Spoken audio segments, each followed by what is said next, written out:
उत्तर पश्चिम मुंबई लोकसभा मतदारसंघात शिवसेनेचे उमेदवार गजानन कीर्तीकर आणि काँग्रेसचे उमेदवार संजय निरुपम यांनी प्रचार सुरू केलाय।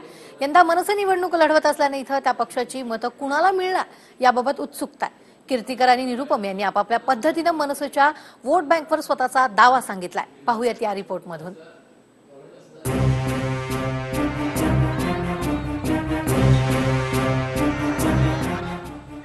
उत्तर पश्चिम मुंबई लोकसभा मतदारसंघात शिवसेनेचे गजानन कीर्तीकर विरुद्ध काँग्रेसचे संजय निरुपम अशी थेट लढत आहे। दोन्ही उमेदवारांनी आपापल्या व्यूहरचनेनुसार प्रचाराची सुरुवात केली। मंगळवारी त्यांनी अंधेरी पूर्वेतील मरोळ भागात प्रचार केला। गेल्यावेळी मोदी लाटेवर जिंकून आलेले कीर्तीकर पुन्हा आपलं राजकीय नशीब आजमावत आहेत, तर पक्षांतर्गत संघर्ष करत निरुपम यांनी या मतदारसंघात उमेदवारी मिळवली। कधी काळी शिवसेनेत एकमेकांचे सहकारी राहिलेल्या कीर्तीकर निरुपम यांना निवडणुकीत एकमेकांचं आव्हान वाटतं का असं विचारलं तेव्हा त्यांची प्रतिक्रिया काही अशी होती। निवडणुकीच्या रिंगणामध्ये उमेदवार जेव्हा उतरतो, कळलं की नाही, तो त्याची ताकद घेऊन उतरतो। जी ताकद माझ्याकडे आहे म्हणजे शिवसेना, बीजेपी, आरपीआय कार्यकर्त्यांची आहे, पदाधिकाऱ्यांची आहे, नेत्यांची आहे। आणि एखादा उमेदवार कमजोर आहे असं आम्ही कधीच समजत नाही, अंडर एस्टिमेट आम्ही करत नाही, पण त्याला हरवणं हे आमचं इप्सित आहे, ते आम्ही साध्य करणार। कीर्तीकर साहेब आमचे मोठे बंधू आहेत, मी त्यांना ओळखतो खूप एकदम चांगल्या रीतीने, आमचे पूर्ण सहकारी आहेत, पूर्व सहकारी आहेत। पण गेल्या 5 वर्षात ते कुठेही मतदारसंघात दिसले नाही, पार्लमेंटमध्ये पण दिसले नाही। अशा परिस्थितीत जर तुम्ही 5 वर्षात कुठे दिसला नाही तो आता पुढे 5 वर्ष काय करणार? लोकांना ज्येष्ठ आहेत तो त्यांना रिटायरमेंट घेतला पाहिजे। मोदी शहा यांना विरोध करण्याच्या मनसे अध्यक्ष राज ठाकरे यांच्या भूमिकेमुळे काँग्रेस एनसीपीच्या राज्यात विजयाच्या आशा पल्लवित झाल्या।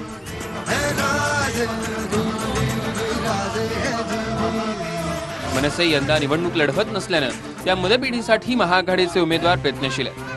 कुठल्या ना कुठल्या मार्गाने काँग्रेस एनसीपीचे उमेदवार मनसेची मतं मिळवण्याचा प्रयत्न करतात। अशात शिवसेना आणि मनसे तसंच निरुपम आणि मनसे हे राजकीय वैर लक्षात घेतलं तर इथं विजयासाठी कुणाला मदत करावी हा प्रश्न एव्हाना राज ठाकरेंपुढे असेल। गेल्या निवडणुकीत मनसेचे उमेदवार महेश मांजरेकर यांना 66,000 मतं मिळाली होती आणि या मतपेढीवर सध्या कीर्तीकर आणि निरुपम या दोघांचाही डोळा आहे। राज ठाकरेची ती शक्ती नाहीये, ताकद राहिलेली नाहीये, कळलं की नाही। त्यांच्या आव्हानाला प्रतिसाद देणारे आता मनसे शिवसैनिक राहिलेले नाहीत आणि मतदार त्यांच्या म्हणून जे आहेत एका उद्दिष्टासाठी त्यांच्याकडे आकर्षित झाले होते, ते पण समजून चुकलेत की ह्यांची राजनीती काय बरोबर नाही। कारण माझा एक विचार आहे, माझी एक आयडियोलॉजी आहे, माझी एक विचारधारा आहे। तो विचारधारा म्हणजे की लोकांमध्ये भाषा आणि जातीच्या नावाने कुठल्या प्रकारचे भेदभाव नाही झाला पाहिजे आणि त्याचा मी विरोध करतो, पुढे पण करणार। तर मी माझी विचारधारा घेऊन उभे आहे आणि माझ्या बरोबर जे काही येऊ शकतात ते या, नाही तर जा। कारण मीच एकटा इकडे उत्तर पश्चिम मुंबईमध्ये सेना भाजपला पाडू शकतो आणि कोणीही पाडू शकत नाही। पुढे पण सेना भाजपचा विरोध जर कोणी अभियान चालू शकतो मुंबईमध्ये तो फक्त मीच आहे। गरीब, श्रीमंत आणि उच्चभ्रू अशी मिश्र लोकवस्ती असलेल्या मतदारसंघात मराठी भाषिक आणि उत्तर भारतीयांचं प्रमाण जवळपास सारखं आहे।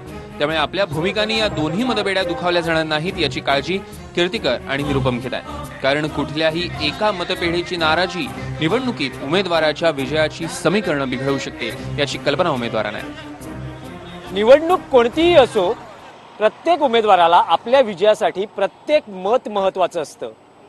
मग संजय निरुपम असो वा कीर्तीकर, दोघांनाही मनसेची सलगी नकोय, पण मतं मात्र हवी आहेत। सध्या मनसेच्या मतांचं कोड सोडवण्याचा दोन्ही उमेदवार प्रयत्न करताना दिसत आहेत। व्हिडिओ जर्नलिस्ट शरणसह दिनेश दुखंडे, TV9 मराठी, मुंबई। हा व्हिडिओ तुम्हाला आवडला असेल तर असे आणखी व्हिडिओ पाहण्यासाठी TV9चं YouTube चॅनल सबस्क्राईब करा, बेल बटन दाबा। ताज्या घडामोडींसाठी लॉग ऑन करा tv9marathi.com।